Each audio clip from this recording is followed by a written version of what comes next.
Welcome to the Sacred Window podcast. I'm your host, Christine Devlin Eck. Here at the Center for Sacred Window Studies, we explore and expand on conscious postpartum care. We navigate the overlap of caring for others and caring for ourselves. We honor the transitions, not only in giving birth, but in being alive. Welcome to the conversation. And I will never be the same again. Hello, everyone. Welcome to the Sacred Window podcast. I'm so happy to welcome Stefanie Antunes to our space today. Stefanie and I are going to be talking about pursuing our passions as a profession. And I'm really happy to have been connected with you, Stefanie. Stefanie is, she is really done so many things, but she has been a Lamaze educator and doula since 2002. She's a mama. She leads several organizations providing a variety of services to expectant parents and training for those who are looking to get into the childbirth field. She's the president of Doula Training Canada. She's a board member with the Association of Ontario Doulas, a former treasurer and public relations director for DONA International. She sits on lots of local boards and coalitions to improve communities. She's a contributing author to the best-selling Power of Women United and the book Bearing Witness, Childbirth Stories Told by Doulas.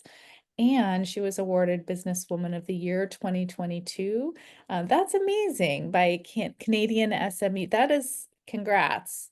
I just really appreciate that everything you are doing is really anchored in the belief that the world can be a better place if parents have more positive childbirth experiences and allow them to really be a bonded family, be a bonded unit. And I fully resonate and direct my own energy in that way as well. So thank you for being here and thanks for what you do. It's always an opportunity, to share that messaging, and I'm really interested in this topic in particular, really diving into this notion of having our job or our passion, our careers like come together and be melded is a really interesting topic to me. So I'm interested in digging in. Yeah, I think that for many of us, the calling to step into doula care is really coming from a place of deep passion and deep resolve.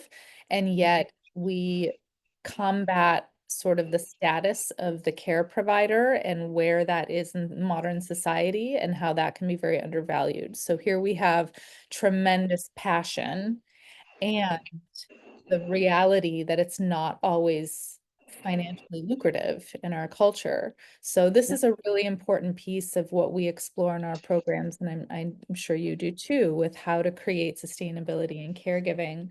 But yeah, I'm just curious. I mean, from what I know from connecting with you so far, I can tell you're an incredibly passionate person who's driven to pursue the things that matter to you. And so how has this come up for you through your own journey?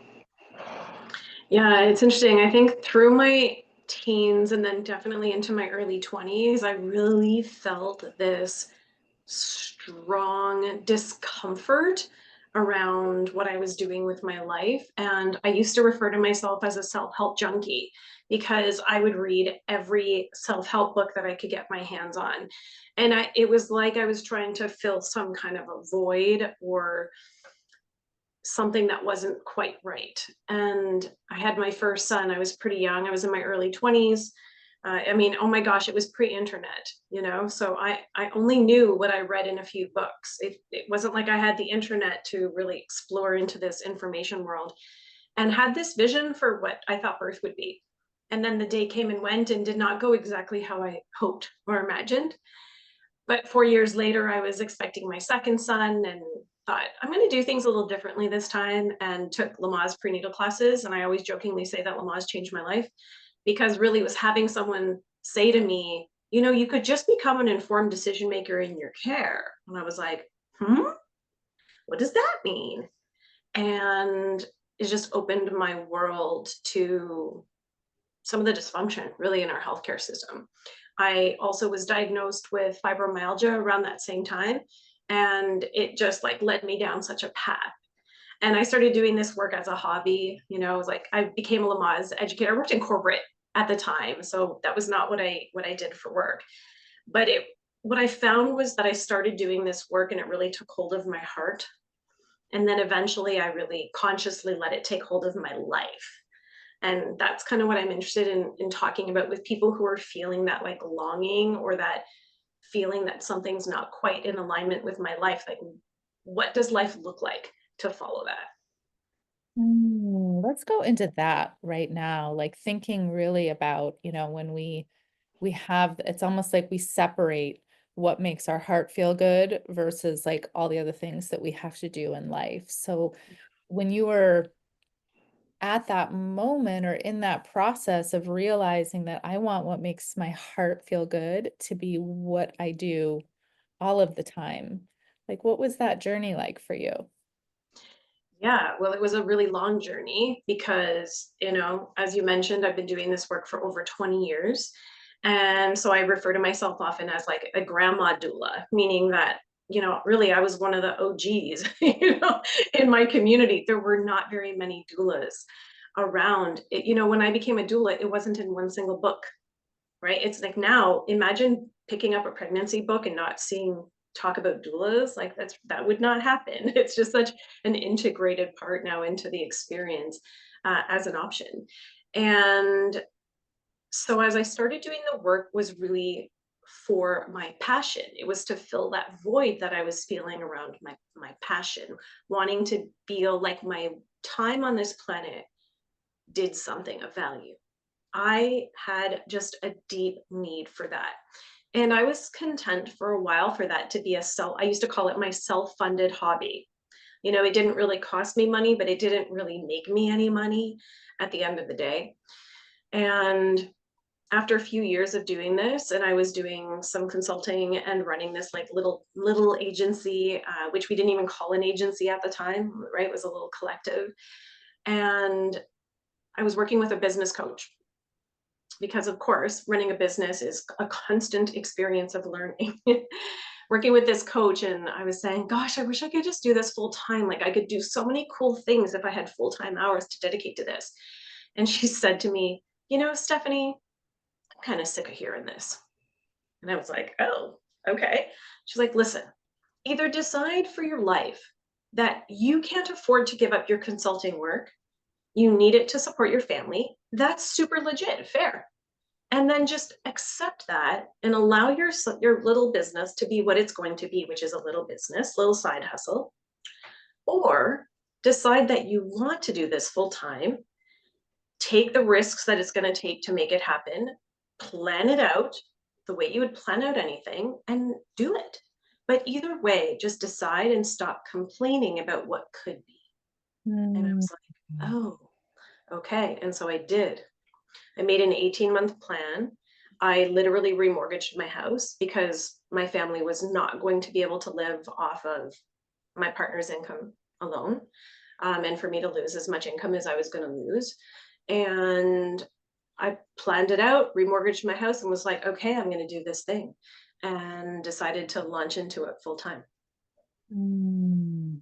It is such a journey. It's like I think the struggle oftentimes comes from like the unknown of not knowing how long that path is.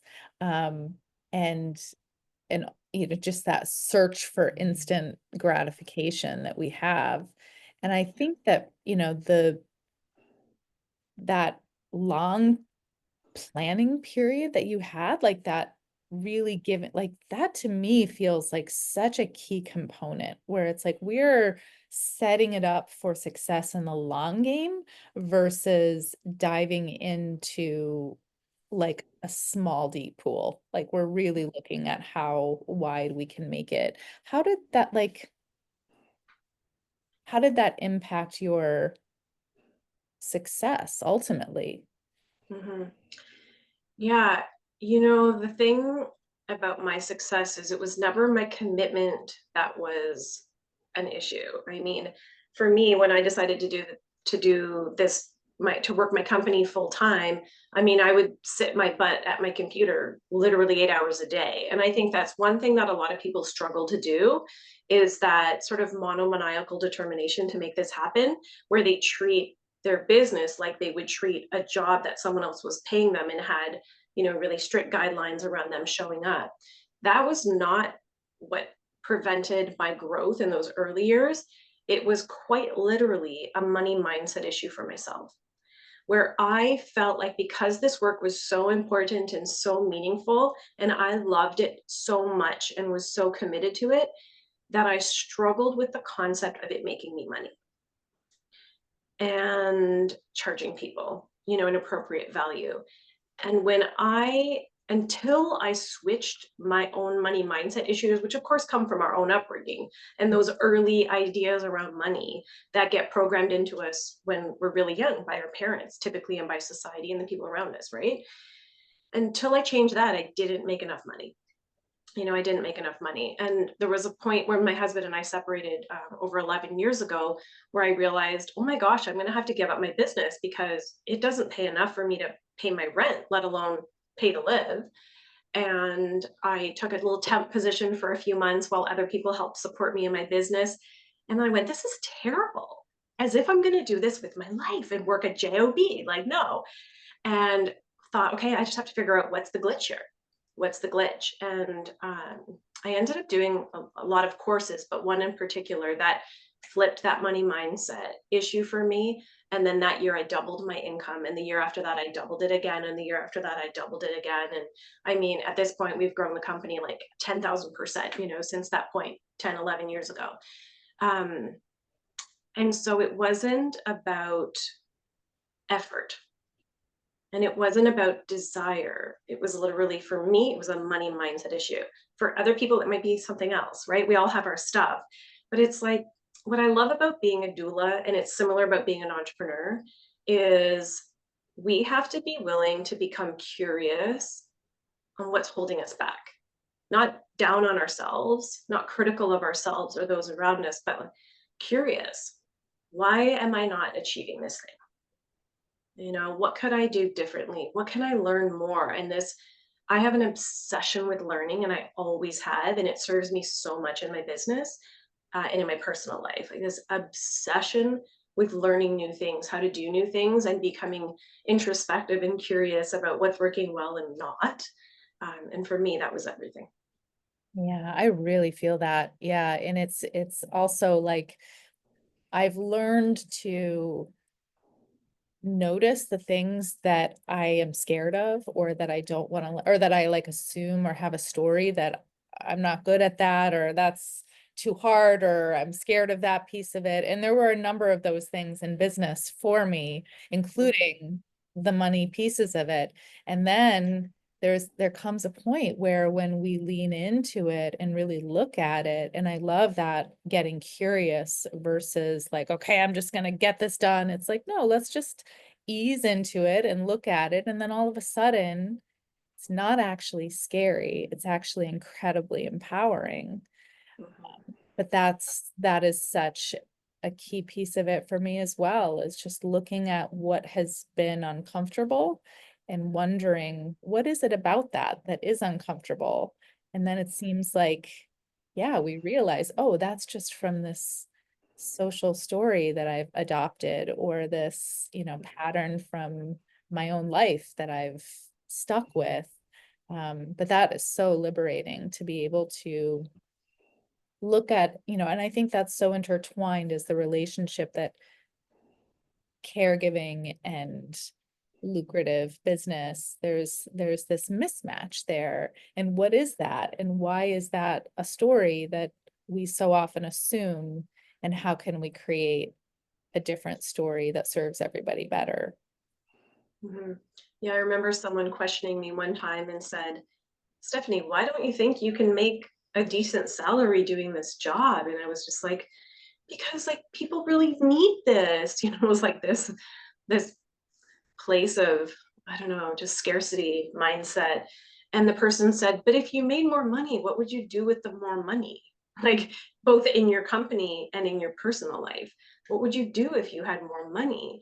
And I rhymed off like the first few things that came to my mind. And of course, they were all about growing the company and, supporting more people. And then for myself, it was just about making my kids' lives better. And they were like, well, how are any of those things you being, this like ostentatious wealth, this aversion that you have in your mind of what it means to be a wealthy person? Like, how do those things aren't the same? They don't connect. And I realized, yeah, totally, I could do so much. And I have been able to do that, as I shifted that mindset. Our company has grown so much. We have a team of about 50 people now. And a lot of the people on our team are full-time employed by our company. There's some of the people are the main income earner in their home. And that would have been such a dream. If someone would have said that to me 20 years ago, as this little itty bitty doula joining this field that was barely known, and someone said one day this is going to employ people, and I don't know if I would have believed it, but me shifting my mindset allowed that to happen. And I will also say, I think we have this modern day idea where we feel like we have to be spiritually aligned with our job. And I also want to say that this is a daily sacrifice for me. I make half as much money as I could if I was in corporate, you know, um, because I want to prioritize my staff getting well paid as well, and having a really great team and having work-life balance. And so it's certainly not like, oh, look at me making all this money. It's like, no, no, it's both. It's like I make a decent living and I want everything else to happen in alignment as well. And it is hard work to run your own business at this level. Not that everybody listening to this or watching this is going to be thinking about this level of company. But I read this article one time that talked about this notion that we have to align our work, our money making thing with our passion, and that's not necessarily true. That sometimes what's best for people is to do the job that they don't hate, right? Because no one should spend their days hating their job every day, but a job that they are content with, so that they can pursue their passion in a way that allows them to actually just really focus on the passionate part of it. That sometimes when we take something we're passionate about and we turn it into a job, sometimes it takes away the joy of it so much, and it puts a lot of pressure on us to make a certain amount of money. And so I think that's an interesting question also, is to play around, become curious with both of those ideas. Do I want this to be the thing that I sacrifice for and I build and I grow and I work on all my shadows to overcome? Or do I just want this to be a side hustle that I'm passionate about and makes me a little extra money? Like, I think that's a fair question to ask ourselves. Yeah, there is no right or wrong. There's only what's right for each person. Yeah. And yeah, and I do feel so strongly that, when we have like that inner alignment with ourself, just kind of pursuing that inner sense of connectedness, it becomes clear like what the right thing is in that moment of time just kind of becomes clearer. So, whether it's to take that passion and to build an entire business around it and to spend our days doing it, that's amazing. And our spiritual connectedness is aligned with that. But it's also absolutely, and we have that in my household where my partner is, he has this job that's over here. It's not like the dream, but it's great. It's a positive experience. And then I have this business that has fully become a business of passion and purpose. But it's really about creating for me, the most authentic expression of giving to the community in some way or another that we Mhm. can, that feels right in the moment. And I always tell people who are navigating like building a business, it's just the most creative, surprisingly creative process that I've ever Mhm. gone through. Mhm. I didn't realize how immensely creative business building is. And I love that about it. And also that we get to decide how it works and serves us and our teammates and our communities. there's no one way that a passion business has to look. And Yeah. so that's incredibly empowering to be able to identify what is most important for us, and then create that within the structure of the business. Yeah. Yeah, and what I often say to the doulas that take our training and they say, I don't know where to start. I don't know how to run a business. And I say, do two things only, and it will guide everything else you do. One, decide on your goals, like really clearly. Not, I want a new career. No, I need to make X number of dollars per month by this time of the year. Be really, really clear about what it is that you need, because you can then work back from that. And the second thing is to really clearly identify our target market. Who is our ideal target market? And to really define that person. And it's interesting that those two things guide everything else. But you know what people start with is, what should I call my business? What should I name it? And then you know what they do? They ask a bunch of doulas, what do you think about this name or this name or this name? Or they look in their community and they're like, well, all the good things are taken, so I guess I'll just call it this. It's like, no, no, no, no. If you've defined your target market person, then it's like, well, what would that person resonate with? What would they be drawn to as a company name? How do I market myself? Well, what would your target market be drawn to? And they don't realize how much, like, the goal setting, the target market literally decides everything else. And most of us create businesses in an opposite order, right? We create this business and then we're like, how should I market this business? Well, I guess I'll just try this and I'll try this. And I am the queen of that. I just would come up with an idea and just like try everything. And I spent so much time and money on that, and what grew my business that year that I got serious with myself around my money mindset issues, I defined my target market, and everything came from that. And that, yeah, and the goal setting, I look back sometimes at some little notes that I had in books, and I look at these targets and I remember writing those targets thinking, I mean, I want this as a target, but I don't know how it's going to happen. And I look back now and I think that's 10% of what we would do now in a year, for revenue. And it's just like, wow, like things are possible. And we don't always have to have the exact roadmap. We have to have a goal, we have to have a target market, and like really the rest can flow and follow if we're willing to, expand our thinking, try new things, meet with people. How many times, and I'm sure you've done this too as a business owner, worked with a coach that said, listen, you really need to do this. And I was like, yeah, I can't afford to do that. And that was just the end of the conversation. And then years later, I actually did the thing, even though I still couldn't afford to do it. I did the thing and it completely transformed my business. And I think, oh, if I would have listened to the person 3 years ago, I would have had this success sooner. But we get stuck in our beliefs, our limiting beliefs. Yeah. Yeah, for me, it was really getting out there and talking to people, like literally just listening to people and finding out what was most important to them, because I'd gone through all my training and my own experiences, and I had this assumption of what everybody wanted, what everybody needed. But until I just decided to have conversations to really find out from people, I'd be like, oh, oh, and this impacts my marketing now, because now I know how to talk about these things that, of course, my care will address. But now I understand all these other perspectives, and everything became clear because I had took the time to just listen and have conversations. Right. Yeah. Yeah, it's really a growth process. I feel like as my business evolves, I evolve as a person. Mhm. Yeah. And I think that what you brought up in terms of having our passion potentially become not so fun after we are Mhm. so deep into it is really real. And how can we, sort of preserve the pearl of why it is that we wanted to go down that path, and staying connected to that piece of it at all times.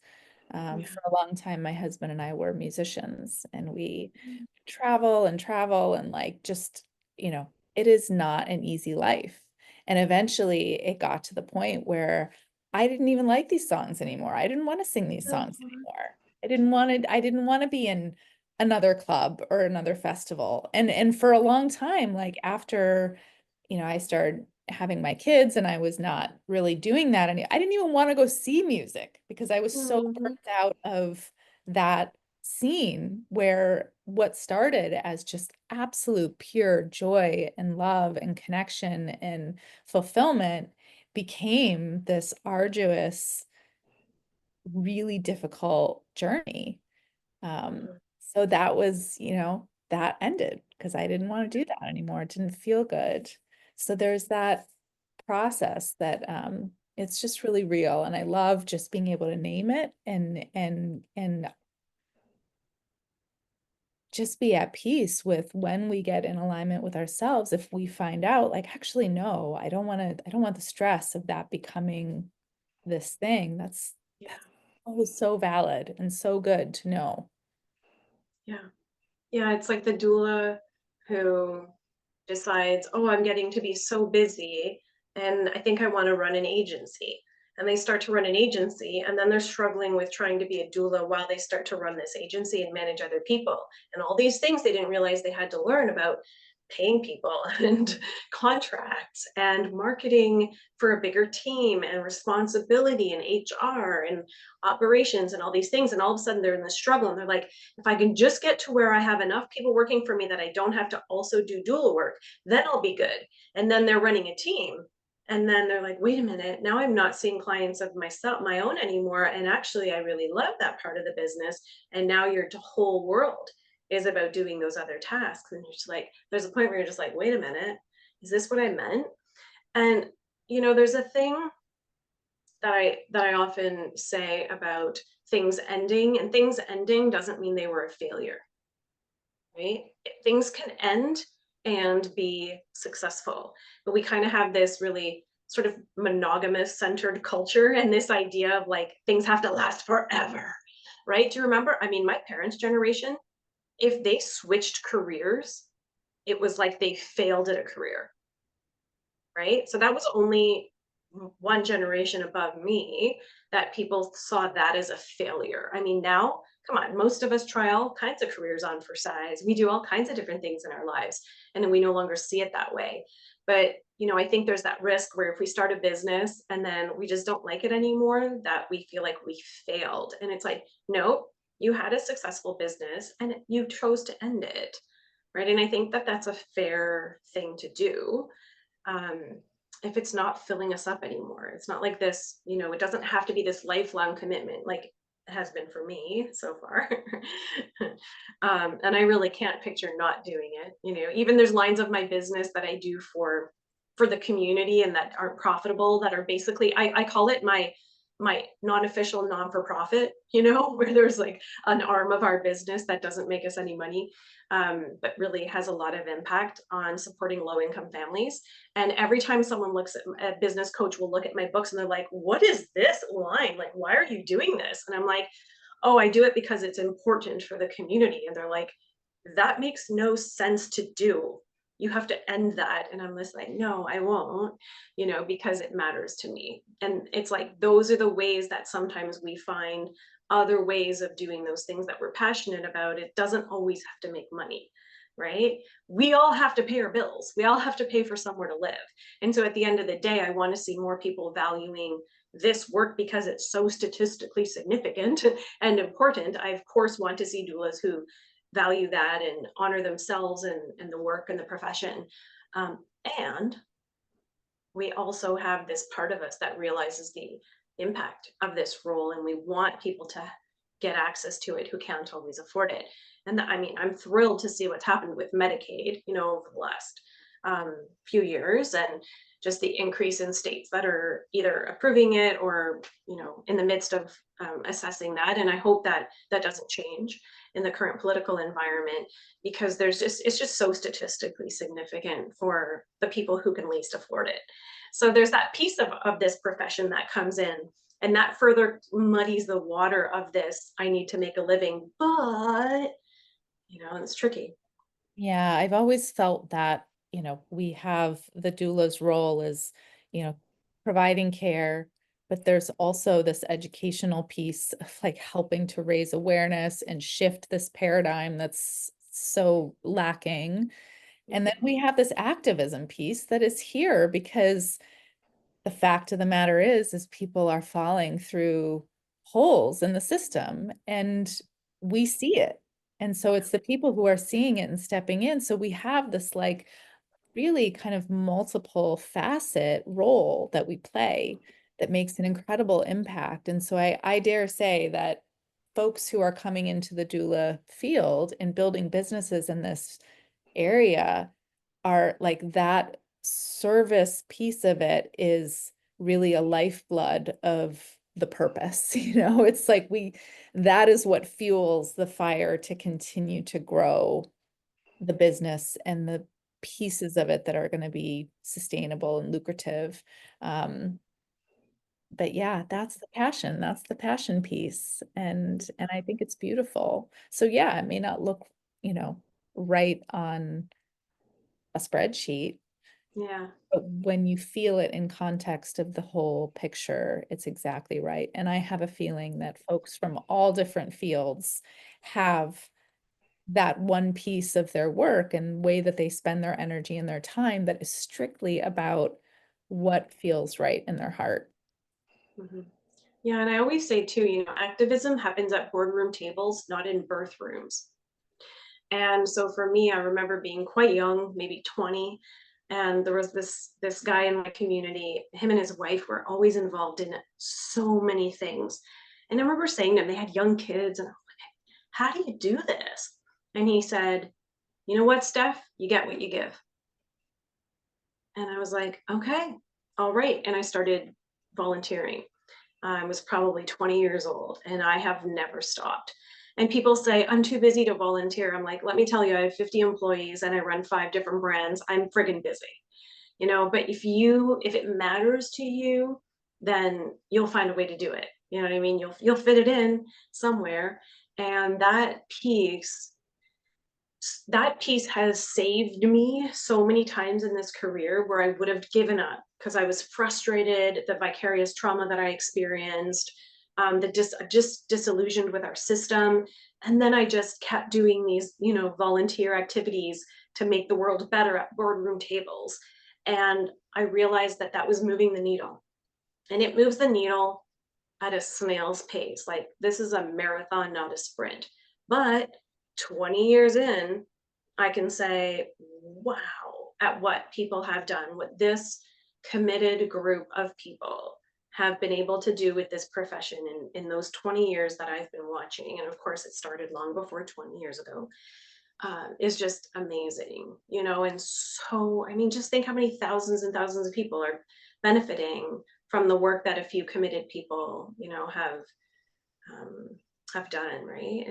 And sacrificed for, frankly, because doing volunteer work is a sacrifice, but it really creates a lot of beautiful balance for me personally, anyway, in my body, to know that I can do this work and run my little agencies and hospital programs and doula training school, um, but that this volunteer work is literally going to transform the profession over time.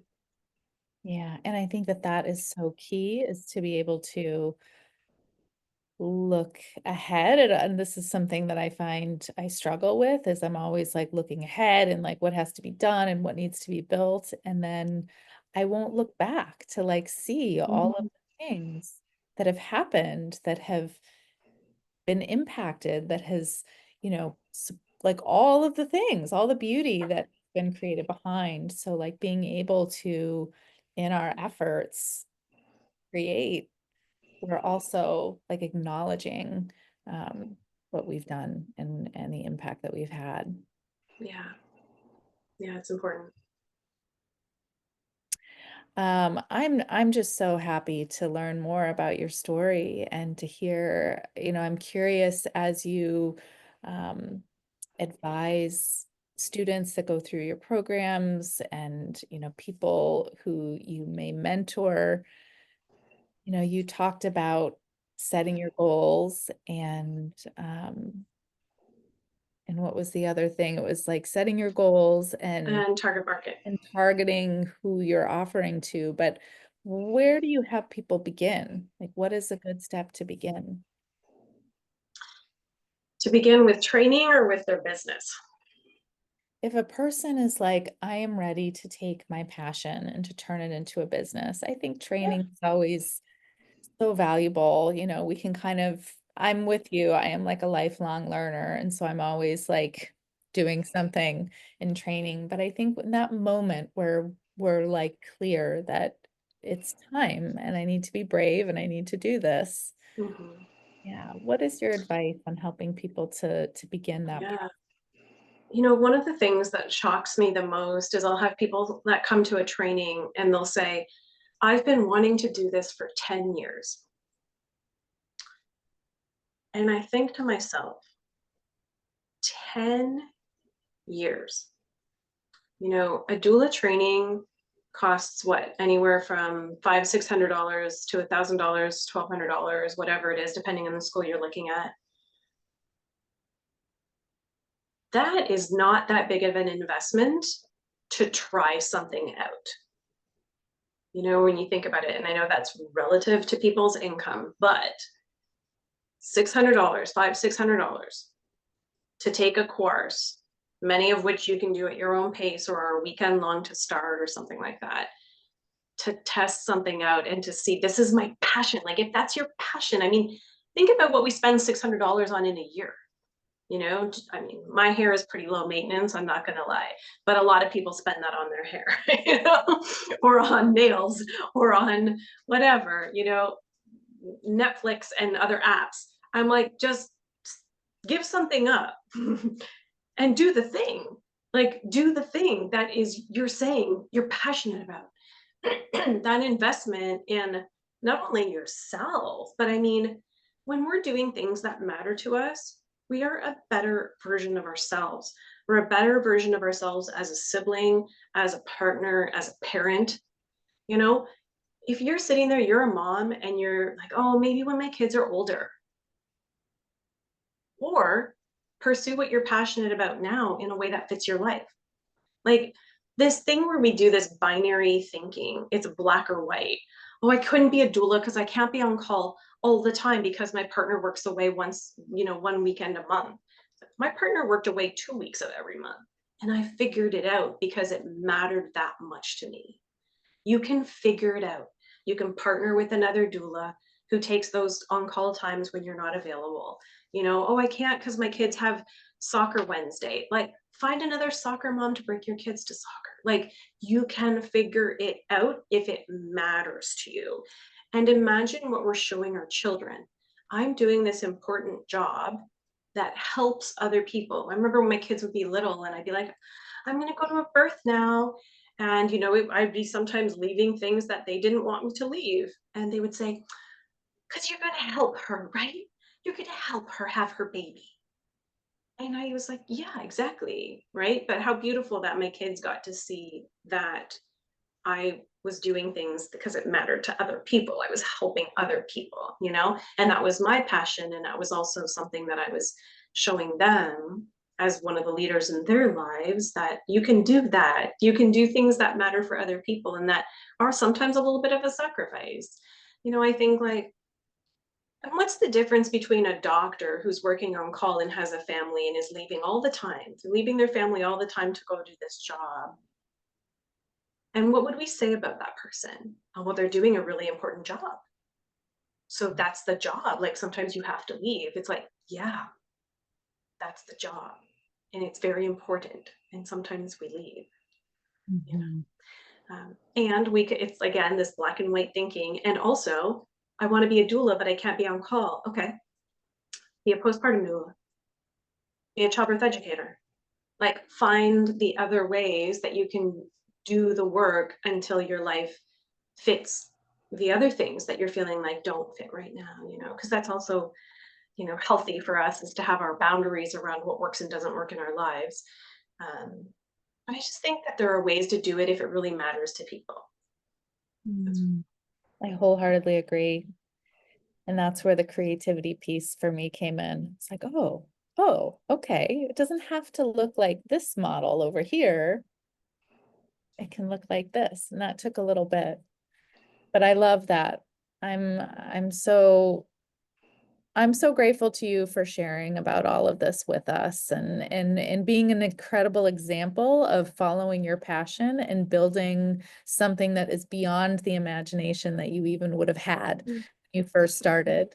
And it just shows that when we have will combined with curiosity and commitment to our communities and serving and never letting that piece of it go that's so important of service. It's just a really beautiful story. So I'm so pleased to be sharing it on this podcast.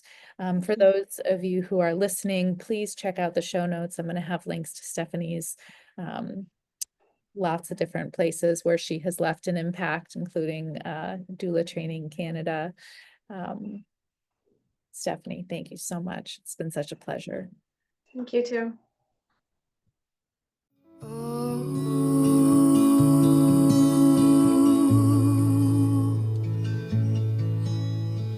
Shanti, Shanti.